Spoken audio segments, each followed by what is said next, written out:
Hello, welcome back again to ADBG architect. और आज हम फिर से आपके लिए एक और हाउस प्लान शेयर करेंगे। इसका मैं आपको फ्रंट बता दूं तो इसका फ्रंट है 26 फीट। और इसकी डेप्थ की बात करें तो इसकी डेप्थ है 48 फीट। ठीक है, ये मैं इसको मार्क कर देता हूँ 48 फीट। ठीक है, तो 26 बाई 48 का ये हमारा रेक्टेंगुलर प्लॉट है, लाइक दिस। ठीक है, अब इसकी रिक्वायरमेंट्स क्या क्या है मैं आपको पहले वो बता देता हूँ। एक इसमें पोर्च आएगा, एक फ्रंट में ओपन स्पेस, और फ्रंट में ही आपका WC।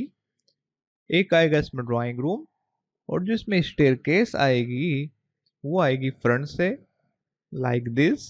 और आगे बढ़े तो एक आएगी इसमें लॉबी, और एक किचन, प्लस दो आएंगे इसमें बेडरूम, बेडरूम 1, बेडरूम 2, और एक बेडरूम से अटैच होगी टॉयलेट, और दूसरा एक बाथरूम रहेगा कॉमन। ठीक है, तो ये तो है इसकी रिक्वायरमेंट्स। नाउ अब जो है इसको किस तरीके से हमने किस साइज के साथ डिजाइन किया है वो मैं आपको बता देता हूँ। ठीक है, तो लेट्स स्टार्ट। सबसे पहले इसकी एंट्री की बात करते हैं तो इसका एंट्रेंस हमें लेफ्ट साइड से मिल जाएगा। ये यहाँ से हमारा मेन एंट्री गेट आएगा, और इसका जो साइज रहेगा वो रहेगा 9.5 फीट का। ओके, इतना क्लियर है। अब आगे बढ़ते हैं।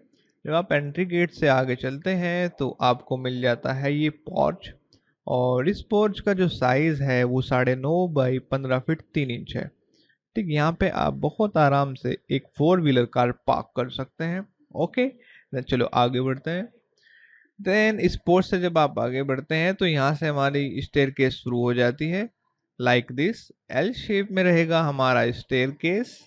ओके, ये हमारा स्टेयरकेस रहेगा फ्रंट से, क्योंकि हमारा स्टेयरकेस है तो ऊपर का पोर्शन हम आसानी से रेंट पे दे सकते हैं, और इसकी प्राइवेसी में कोई दिक्कत नहीं होगी। ठीक है, तो और आगे बढ़ते हैं। फ्रंट में हमारा ये ओपन स्पेस दे रखा है हमने, लाइक दिस, 5 फीट 9 इंच का। तो इसमें यहाँ पे हम प्लांटेशन लगा सकते हैं। ठीक है, लाइक दिस, यहाँ पे जो है आपके प्लांटेशन आ जाएंगे। इस साइड में भी आप लगा सकते हैं, और बाकी फ्रंट से ही आपका एक जो है डोर आ जाएगा टॉयलेट के लिए, WC। यहाँ पे जो गैस के लिए WC दे रखी है, और इसका साइज 5.5 बाई 5 फीट 3 इंच है, जो कि एनफ है। ठीक है, तो तीन रिक्वायरमेंट हमारी पूरी हो गई है, स्टेयरकेस, पॉर्च, और आपके WC। तो अब बढ़ते हैं थोड़ा और आगे। इसी पोर्च एरिया से हमारा एक डोर खुलेगा इस तरीके से अंदर की तरफ।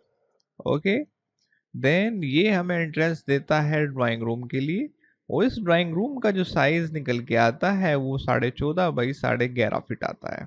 ठीक है, इसमें सीटिंग की बात करें तो सीटिंग अरेंजमेंट हम कुछ इस तरीके से कर सकते हैं। हमारी जो फ्रंट वॉल है, और जो बैक वो राइट वॉल है, और जो बैक वॉल है, इन तीनों वॉल पर हम सोफा सेट सेट लगा सकते हैं, और लेफ्ट वाली वॉल पर हमारी LCD यूनिट सेट हो जाएगी, और ये हमारी रहेगी सेंटर टेबल। ये हो गया ड्राइंग रूम, और ड्राइंग रूम से एक और डोर रहेगा ये कनेक्ट। ओके, तो जो मैं लेके आता है लॉबी में। आई होप यहाँ तक आप सभी को क्लियर होगा। तो आगे चलते हैं। पोर्च से एक डोर हमारा पोर्च से आएगा, और एक डोर हमारा आएगा ड्राइंग रूम से। सही है, तो यहाँ आ गए हैं अब हम लॉबी में। इस लॉबी का जो साइज है वो 18.5 बाई 11.5 फीट है। इसमें आप जो है सोफाज और डाइनिंग एरिया आराम से सेट कर सकते हैं, इसमें आपको कोई भी इशू नहीं होगा। प्लस लॉबी से ही आपका जो है ओपनिंग मिलती है ये किचन के लिए, और इस किचन का जो साइज है वो 6 बाई 7 तो हो नहीं सकता, ये गलत लिखा हुआ है, मैं इसको सही कर देता हूँ। 11 फीट है। ठीक है, इसका साइज 6 बाई 11 फीट है। ठीक है, ये एक्सपीरियंस से आपको जो है पता चल जाता है कि साइज कितना है। ठीक है, तो ये हो गया है किचन। आगे बढ़ते हैं। ये हमारा डोर आ जाएगा बाथरूम के लिए, और 6 बाई 4 का हमारा यहाँ पे यूज होगा बाथरूम। आगे बढ़े तो ये है हमारा bedroom 1 and this is bedroom 2। एक डोर ये आएगा बेडरूम 2 के लिए 12 बाई 11 फीट 4 इंच का। इसमें लेआउट की बात करें तो बेडरूम आएगा राइट वाली वॉल पर और एलसीडी आएगी फ्रंट वॉल पर। क्योंकि एक बेडरूम के साथ हमें अटैच करनी है टॉयलेट, तो टॉयलेट का डोर आएगा यहाँ पर और ये हमारी टॉयलेट है। इसके साइज की बात करें तो 7 फीट 10 इंच टॉयलेट की लेंथ रहेगी और 4 फीट 6 इंच इसकी डेप्थ रहेगी। ओके, इतना बिल्कुल क्लियर हो गया होगा आपको। आप चलते हैं सेकंड बेडरूम की तरफ। इसका डोर इस तरीके से ऐसे खुलेगा और यहाँ से हमारा एंट्रेंस होगा और इसका जो साइज है वो 12 बाई 12 फीट है। इसमें हम बेडरूम दो तरीके से एडजस्ट कर सकते हैं। एक तो हमारा लेफ्ट वॉल पर, ठीक है, और दूसरा हमारा बैक वॉल पर। ठीक है, इस तरीके से हम बेड लगा सकते हैं और एलसीडी यूनिट भी यहाँ पे भी लगा सकते हैं और राइट वॉल पर भी लगा सकते हैं। दोनों ही तरीके सही हैं।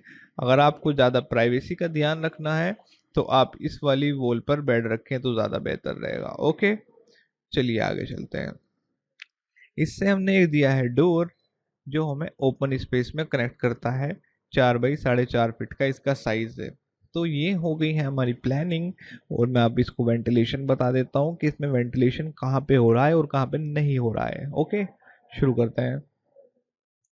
इसका कलर मैं ब्लू ले लेता हूँ और इस फ्रंट में WC की बात करें तो WC का वेंटिलेशन फ्रंट से हो जाएगा, इसमें कोई इशू नहीं है, इस पर हम चेक लगा देते हैं। ड्राइंग रूम की बात करते हैं, ड्राइंग रूम का वेंटिलेशन भी हमारा फ्रंट से हो जाएगा, इस पर भी हम चेक लगा देते हैं। और किचन की बात करें, किचन का जो वेंटिलेशन है फ्रंट में विंडो है तो वो भी वहीं से हो जाएगा, इस पर भी हम चेक लगा देते हैं। ठीक है, लॉबी की बात करते हैं तो लॉबी में एक डोर के ऊपर जो वेंटिलेटर देंगे उससे हमारा वेंटिलेशन होगा। और अगर आपको और वेंटिलेशन की ज़रूरत पड़ती है इसमें तो यहाँ पर आप जो है जाल लगा सकते हैं। इससे जो है आपके बाथरूम में और लॉबी में दोनों में ही वेंटिलेशन आ जाएगा। ठीक है, और आगे चलते हैं। इन दोनों बेडरूम में और इस टॉयलेट में वेंटिलेशन के लिए हमने ये स्पेस ओपन छोड़ा हुआ है। इसका बेनिफिट ये मिलेगा कि आपका टॉयलेट में भी इसी ओपन एरिया से, फर्स्ट बेडरूम में भी इसी ओपन एरिया से और सेकंड बेडरूम में भी इसी ओपन एरिया से वेंटिलेशन हो जाएगा।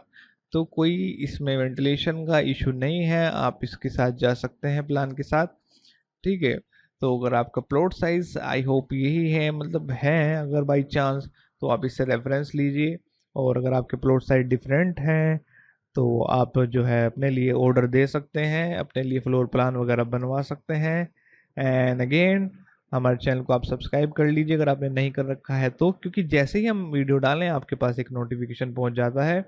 सो thanks for watching ADBZ architect, take care and bye bye.